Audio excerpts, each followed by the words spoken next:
हाँ जी, question number 69 2020 की book के अकॉर्डिंग और क्वेश्चन नंबर 74 2019 की बुक के अकॉर्डिंग अब हम करने जा रहे हैं। ठीक है जी, तो क्वेश्चन पढ़ता हूँ पहले, फिर देखते हैं आगे क्या कह रहा है। कह रहा है A and B are partners in a firm sharing profits in the ratio of 3:2। कह रहा है ए और बी दो पार्टनर्स हैं, उनका प्रॉफिट शेयरिंग रेशियो 3:2 है। They admit C as a partner on 1 April 2020। कह रहे हैं 1 अप्रैल 2020 को वो सी को एडमिट कर रहे हैं और बैलेंस शीट दी हुई है आप लोगों को। फिर नीचे कुछ एडजस्टमेंट दी हुई है, वो पढ़ रहा हूँ जल्दी से। कह रहा है you are required to prepare revaluation account, partners capital account and balance sheet of the new firm after considering the following. तो आपको ये तीन चीजें बनानी है, revaluation account, partners capital account और बैलेंस शीट बनानी है, ये तीन चीजें। अब आपसे कह रहा है she brings 30,000 as capital for 1/4 share. कह रहा है सी जो है वो 1/4 शेयर के लिए आ रहा है और 30,000 कैपिटल ला रहा है, और वो 10,000 रुपये शेयर ऑफ गुडविल के भी ला रहा है, अपने प्रीमियम फॉर गुडविल जिसको कहते हैं। फिर बी पार्ट कह रहा है अब इसको, अब ये देखना, ये क्वेश्चन मैं इसलिए करा रहा हूँ क्योंकि डिफरेंट तरीके के आपके पास वो आएंगे, और मैंने आपको पहले ही कहा था कि मेन एडमिशन या चेंज इन पीएसआर या रिटायरमेंट, इसमें सबसे जहाँ स्टूडेंट फंसता है वो रिवैल्यूएशन अकाउंट बनाने में फंसता है। तो अब देख लो इसको आगे क्या लिखा है इसमें। कह रहा है part of the stock which had been included at cost of 2000 had been badly damaged in storage and could only expect to realize 400 रुपए। क्या मतलब है? कह रहा है हमारा एक स्टॉक था, जो ऊपर स्टॉक दिया हुआ है ना, देखो आपको बैलेंस शीट में। कह रहा है उसमें 2,000 रुपए की कॉस्ट का एक स्टॉक था जो कि डैमेज हो गया स्टोरेज में, जहाँ स्टोर करा हुआ था, पानी भर गया होगा या क्या हो गया, मतलब खराब हो गया, वो डैमेज हो गया। ठीक है, और उससे एक्सपेक्ट करते हैं कि वो 400 रुपए में बिकेगा। जो चीज़ 2,000 रुपए की थी वो पानी में वो हो गई, आग लग गई या कुछ भी हुआ, अब उसकी जो कीमत है मात्र 400 रुपए रह गई है, ऐसा इसमें कह रहा है। सी पार्ट पढ़ रहा हूँ। कह रहा है bank charges had been overlooked and amounted to ₹200 for the year 2019-20। इसका मतलब कह रहा है जो बैंक चार्जेस हैं हैड बीन ओवरलुक्ड, ओवरलुक्ड मतलब भूल गए हम, बैंक चार्जेस को कंसीडर करना भूल गए, ओवरलुक्ड होता है मतलब भूल जाना। और कह रहा है वो 200 रुपए थे। ठीक है, इसके बारे में कह रहा है। अब जो है डी पार्ट कह रहा है depreciation on building of ₹3,000 had been omitted for the year 2019-20। कह रहा है कि आपने जो है डेप्रिसिएशन ऑन बिल्डिंग लगाना था 3,000 रुपए, वो हम भूल गए। ओमिटेड मतलब क्या होता है? भूल जाना। फिर अगला कह रहा है अ क्रेडिट फॉर गुड्स, अब ध्यान से सुनना ये वाली भी, a credit for goods for ₹800 had been omitted. कह रहे गुड्स जो हैं वो क्रेडिट पे खरीदे थे 800 रुपए के, और वो क्या हो गया, भूल गए हम किस चीज में, from both purchases and creditors. कह रहा परचेजेस में भी भूल गए हम और क्रेडिटर्स में भी भूल गए। Although the goods had been correctly included in stock. कह रहा स्टॉक जो है ना, ऊपर स्टॉक, उसमें तो हमने ये 800 रुपए के गुड्स डाल दिए, लेकिन हम परचेजेस और क्रेडिटर्स में लेना इनको भूल गए। और लास्ट एफ पार्ट कह रहा है an expense of 1200 for insurance premium. कह रहा है 1200 रुपए की इंश्योरेंस प्रीमियम का खर्चा was debited in P&L account. बिल्कुल ठीक है, कह रहा है 1200 का खर्चा हमने इंश्योरेंस प्रीमियम का P&L अकाउंट में डेबिट कर दिया, तो वो तो करना ही था, लेकिन क्या दिक्कत हो गई, आगे पढ़ते हैं।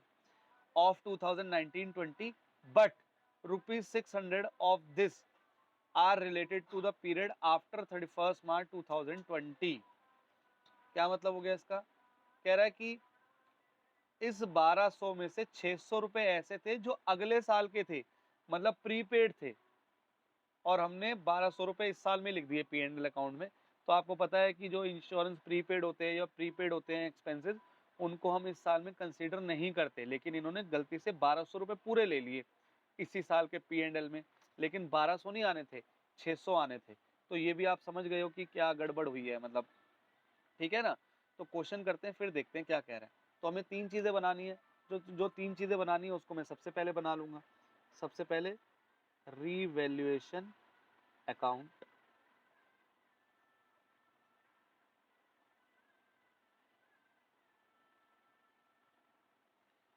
ये आपका हो गया रीवैल्यूएशन अकाउंट। ठीक है जी, रीवैल्यूएशन अकाउंट के बाद बनेगा पार्टनर्स कैपिटल अकाउंट।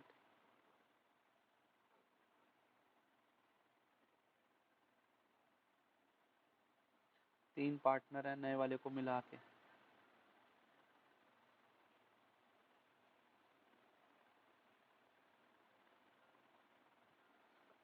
ए बी सी और ये ए बी सी।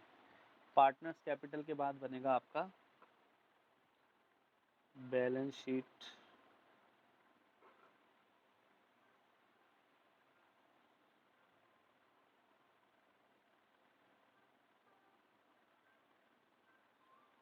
ये आपकी हो गई बैलेंस शीट। ठीक है जी। अब ये बना दिए फॉर्मेट, उसके बाद अगला काम क्या है हमारा, यहाँ पे वर्किंग नोट्स बनाना। वर्किंग नोट्स सबसे पहले, अब आप वर्किंग नोट जब मैं बोलता हूँ तो आपके माइंड में सबसे पहले क्या आ जाना चाहिए कि वही जो सर ने स्टेप बताए थे हमें 5, उनको माइंड में रखना है और क्वेश्चन स्टार्ट करना है। वरना बार बार स्टूडेंट्स जो है उनको यही नहीं पता चलता क्वेश्चन स्टार्ट कहाँ से करें। लेकिन मैंने कोशिश करी है कि आप लोगों को ऐसे करा दूँ कि चाहे ये चैप्टर है, इससे अगला चैप्टर हो, चाहे पिछला चैप्टर हो, हमने एक चीज़ ध्यान से उसको पकड़ा हुआ कि भाई 5 स्टेप फॉलो करते जाने हैं।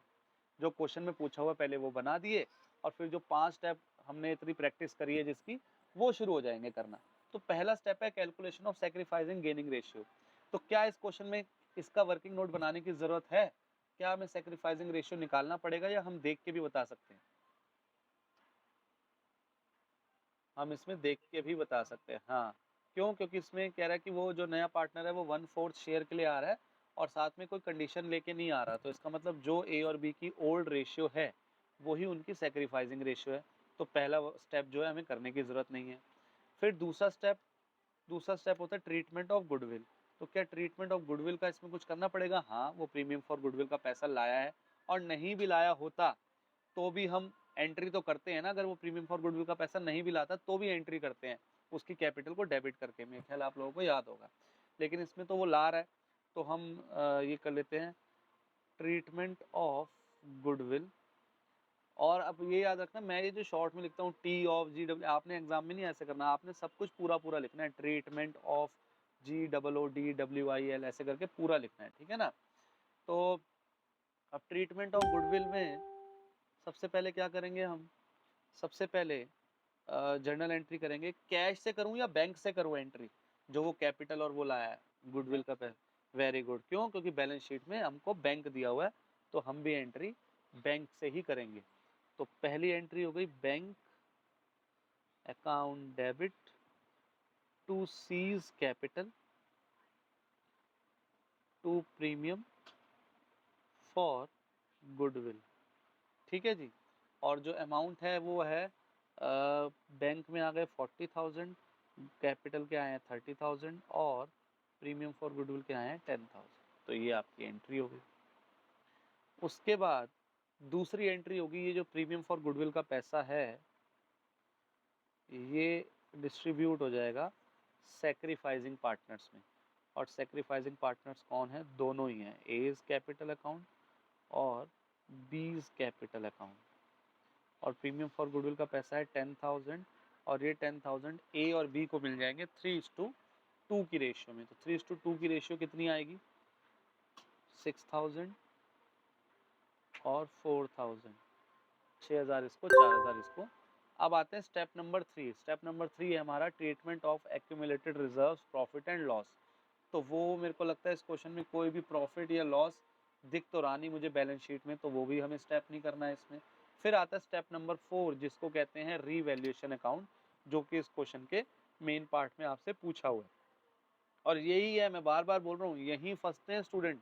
अगर सिंपल एडजस्टमेंट आ गई तब तो आप कर लोगे, लेकिन कुछ टेढ़ी मेढ़ी एडजस्टमेंट आती हैं तो थोड़ा सा समझने में दिक्कत होती है उसको। क्योंकि अगर ये गलत बन गया, मैं बार बार बोल रहा हूँ, अगर ये गलत बन गया, इसमें जो प्रॉफिट या लॉस आएगा वो गलत आएगा, वो आप कैपिटल अकाउंट में लेके जाओगे, फिर कैपिटल अकाउंट का बैलेंस गलत आ जाएगा, और फिर उससे फिर बैलेंस शीट गलत बनेगी।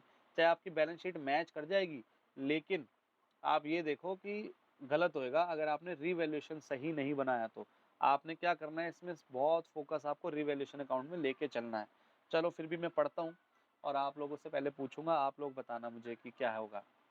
तो सबसे पहले जो है, कह रहा है part of the stock which had been included at cost of 2,000 had been badly damaged in storage and could only expect to realise 400। तो मुझे बताओ ये ओवरऑल एंट्री में हमें प्रॉफिट हो रहा है या लॉस हो रहा है? लॉस हो रहा है, किस तरफ लिखूं, डेबिट या क्रेडिट? डेबिट साइड में क्या लिख दूं? टू स्टॉक, है ना, टू स्टॉक, कितने रुपए? हमें नेट लॉस कितने का हुआ है? 1600 का हुआ है।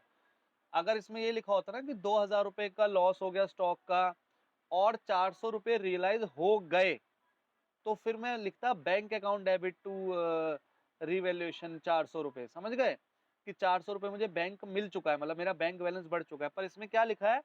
एक्सपेक्ट टू रियलाइज एट ₹400, मतलब कि हमें एक्सपेक्ट है कि 400 में बिकेगा, लेकिन अभी बेचा नहीं है हमने, अभी हमारे पास पैसे आए नहीं है, तो इसलिए इसका बैंक में कोई फर्क नहीं पड़ेगा। जैसे एक हमने क्वेश्चन करा था लास्ट क्लास में, पता नहीं लास्ट से लास्ट क्लास में, जिसमें वो डेटर जो थे बेड डेट रिकवर हो गए थे हमारे आधे पैसे 2400 रुपए कुछ ऐसा मुझे याद आ रहा है, आप लोगों को भी याद होगा। तो उसमें हमने बैंक बैलेंस बढ़ाया था, अगर आप लोगों को याद हो, बैलेंस शीट में।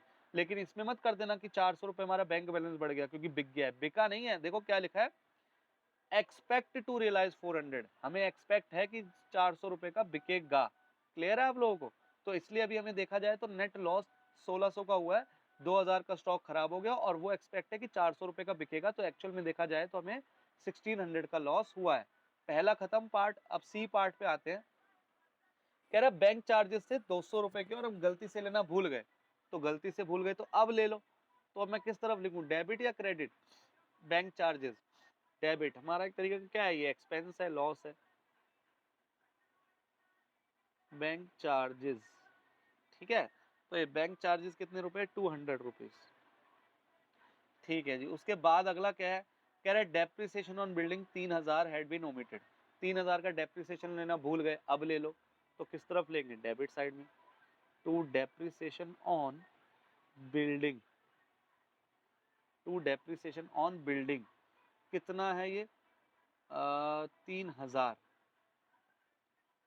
3000 रुपए का डेप्रिसिएशन ऑन बिल्डिंग हो गया। ठीक है। उसके बाद अगला क्या है, कह रहा है a credit for goods for ₹800 had been omitted. कह रहा है 800 रुपए के गुड्स क्रेडिट पे हमने खरीदे थे और हम वो बोथ परचेज और क्रेडिटर्स दोनों में लेना भूल गए, जिससे लेकिन हमने कह रहा है कि गुड्स हमने स्टॉक में एंटर कर लिए थे, लेकिन क्रेडिटर्स और परचेजेस में लेना भूल गए। तो मुझे बताओ, जो ऊपर क्रेडिटर्स लिखे हुए हैं 20,000 रुपए के, ये कम नहीं लिखे हुए, ये 20,800 रुपए के नहीं होने चाहिए थे, क्योंकि 800 रुपए के क्रेडिटर्स तो हमने लिखे ही नहीं। तो क्या अब लिख देने चाहिए मैं 800 के क्रेडिटर्स? तो 800 के मैं क्रेडिटर्स लिखूंगा तो मुझे प्रॉफिट होगा या लॉस होएगा? लॉस होएगा, 800 के क्रेडिटर्स बढ़ गए ना मेरे, तो यहां लिख दूंगा मैं क्रेडिटर्स, कितने रुपए, ये है 800 रुपए। ठीक है। और एक और रह गया नीचे लास्ट, जरा देखना। कह रहा है एक्सपेंस है 1200 रुपए के इंश्योरेंस प्रीमियम के, जो कि हमने P&L अकाउंट में डेबिट कर दिए 19-20 में, बट 600 रुपए तो इसमें से अगले साल के थे। तो ये जो 600 रुपए अगले साल के थे और मैंने इसमें लिख दिए गलती से, तो ये मेरा क्या है, प्रॉफिट है या लॉस है, मतलब एसेट है या लायबिलिटी है? प्रीपेड इंश्योरेंस एसेट है। तो एसेट किस तरफ रिकॉर्ड करूं, डेबिट में कि क्रेडिट में? वेरी गुड, डेबिट में। एसेट है, एसेट।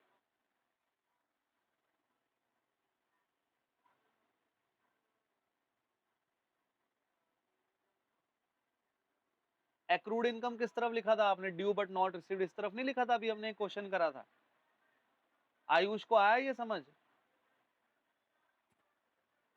समझ आई है मैं बात क्या कह रहा हूँ? कह रहे हैं 1200 रुपए का खर्चा हमने इस साल रिकॉर्ड कर दिया, हमने 1200 रुपए का खर्चा इस साल रिकॉर्ड कर दिया, लेकिन इस साल से रिलेटेड सिर्फ 600 रुपए था, लेकिन हमने तो कर दिए 1200 पे, तो 600 रुपए मेरी एसेट नहीं बन गई? अब मुझे अगले साल पे नहीं करने पड़ेंगे ये 600 रुपए, तो मेरी एसेट बढ़ी है, तो मुझे प्रॉफिट नहीं होगा? एसेट बढ़ेगी तो, एसेट बढ़ेगी तो प्रॉफिट होगा, तो क्रेडिट साइड में नहीं लिखूंगा 600 रुपए। क्लियर हुआ आप लोगों को, नहीं हुआ? किसी को डाउट है तो पूछ लो। अब सब कुछ हमने रिकॉर्ड कर लिया है और कुछ नहीं बचा है, तो ये आएगा 8 तो 1 26 56।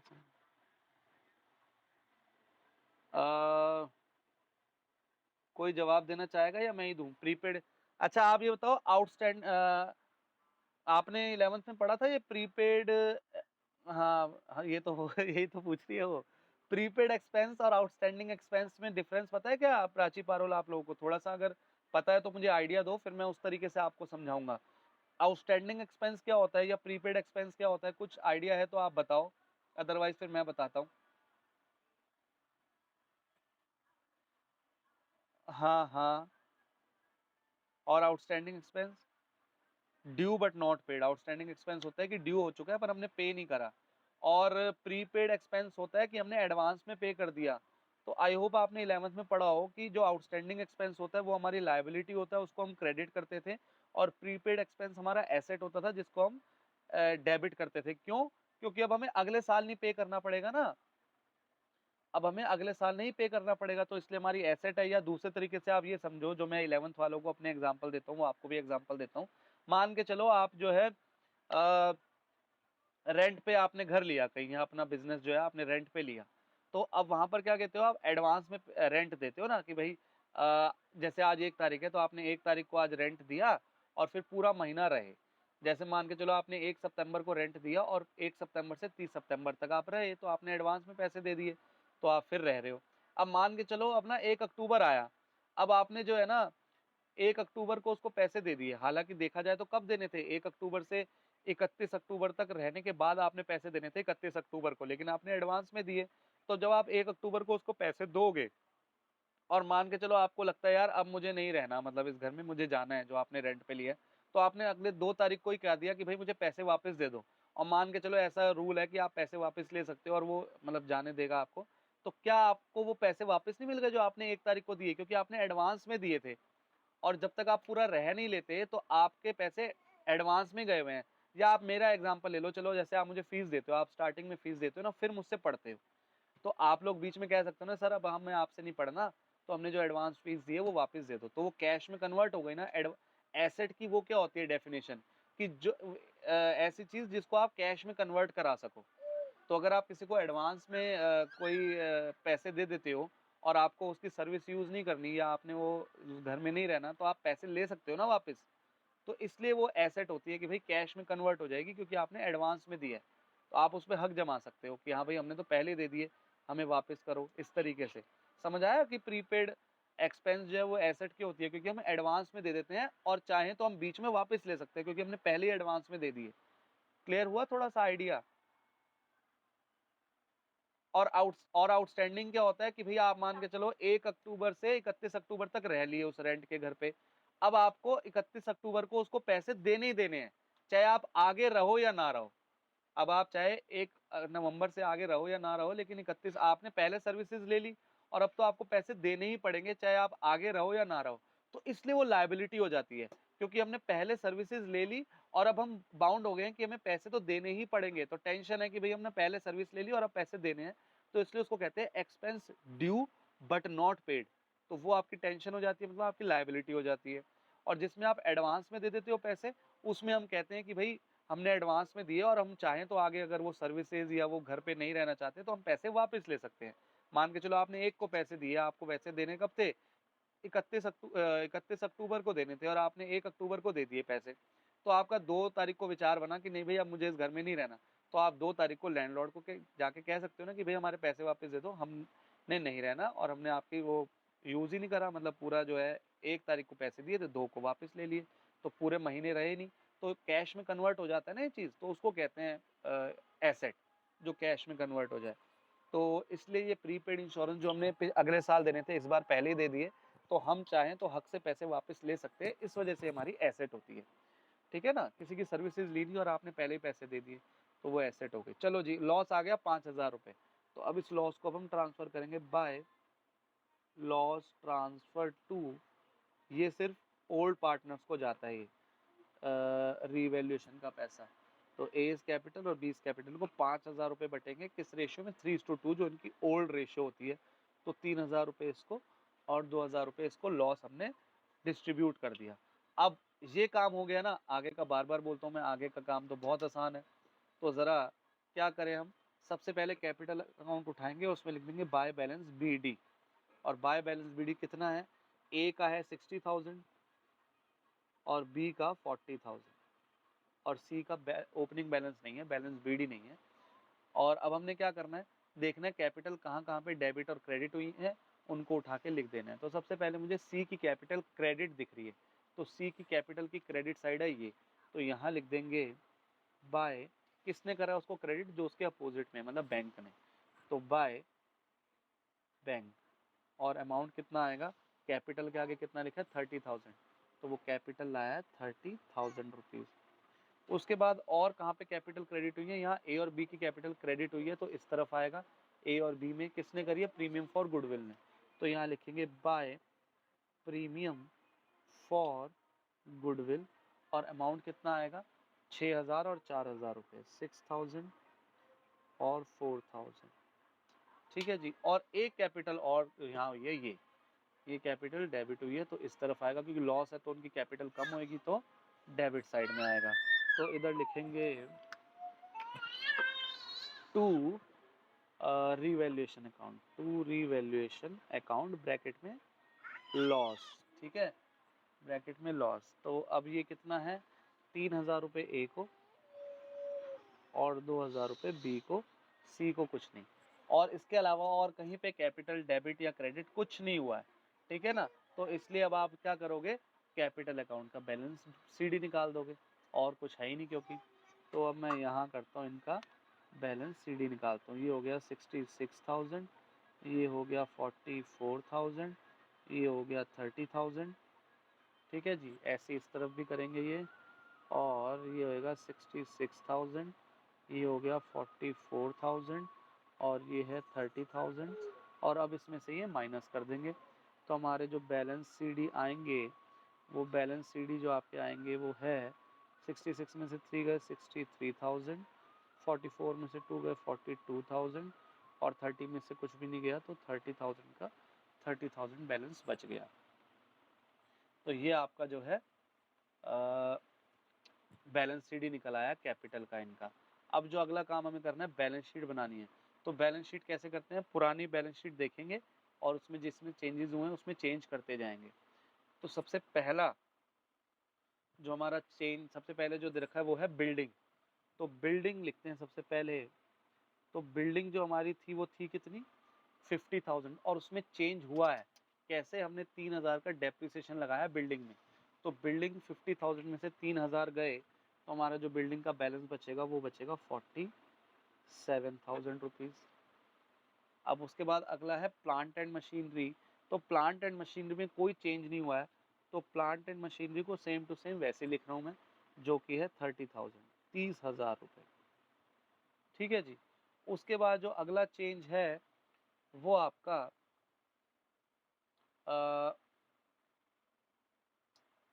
स्टॉक लिखा है।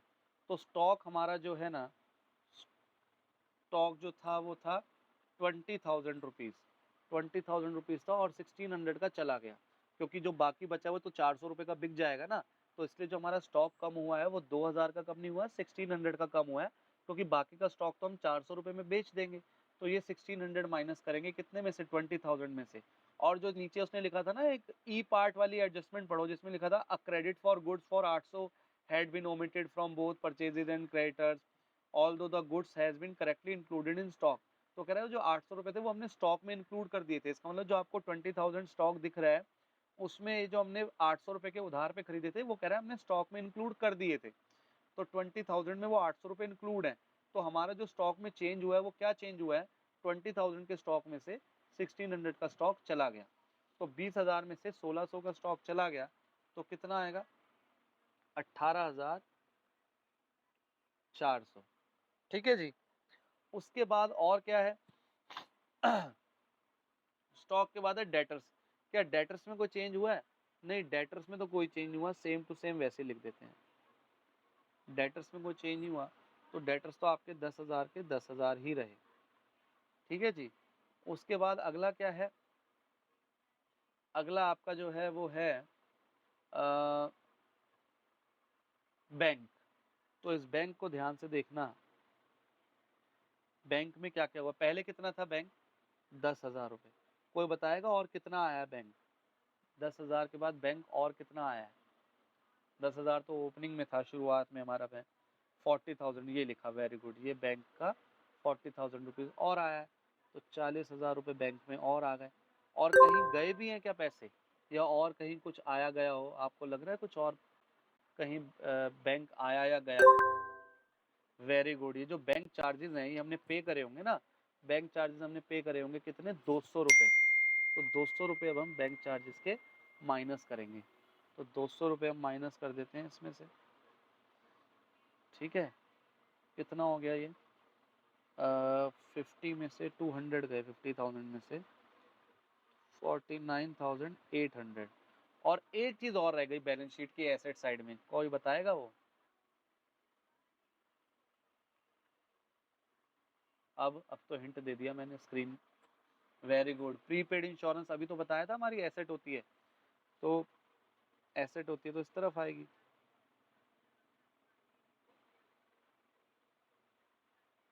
प्रीपेड इंश्योरेंस कितने रुपए है, प्रीपेड इंश्योरेंस 600 रुपये।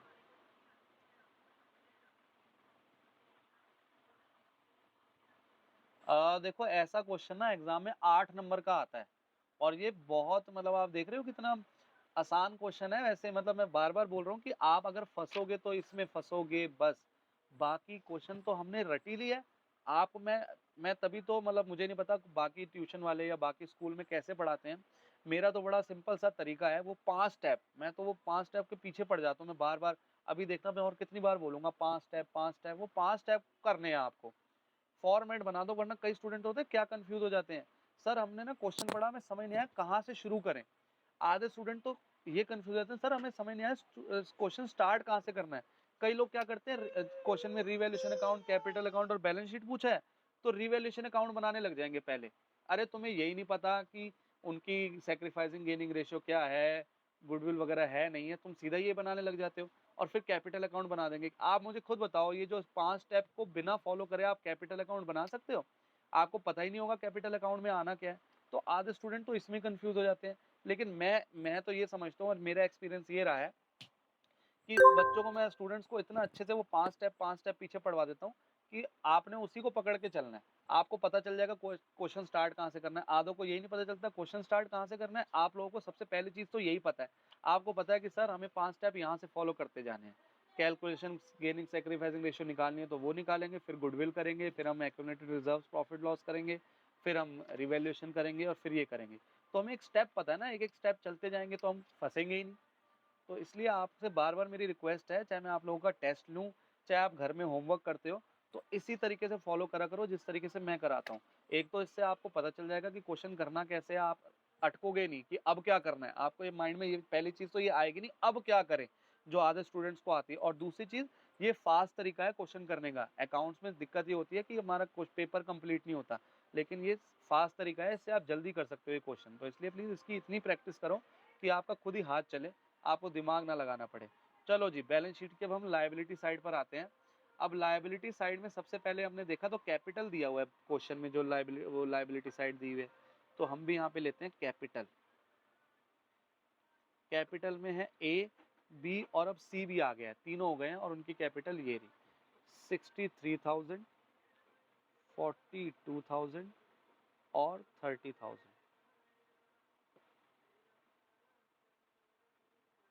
और 1,35,000। अब कैपिटल के बाद दिया हुआ है क्रेडिटर्स। तो क्रेडिटर्स देखो पहले कितने थे, 20,000 और 800 के और आ गए हैं। क्रेडिटर्स 800 के और हो गए हैं क्रेडिटर्स। तो कितने के हो गए, 20,800। ठीक है जी, कितने के हो गए, 20,800। और कोई कुछ तो मुझे चीज़ नज़र आ नहीं रही, तो अब हम करते हैं टोटल। तो ये हो गया 8,005, हाँ 1,55,800। एक बार यहाँ का देख लेते हैं, 0 0, 6 4 10 और 8 18, 1 और 7 8 और 8 16 और 9 25, 2 और 4 6 और 3 9 और 1 10 और 1 11 और 4 15, 1,55,800 और 1,55,800 दोनों साइड का टोटल हमारा सेम आ रहा है और यही दे रखा है आंसर।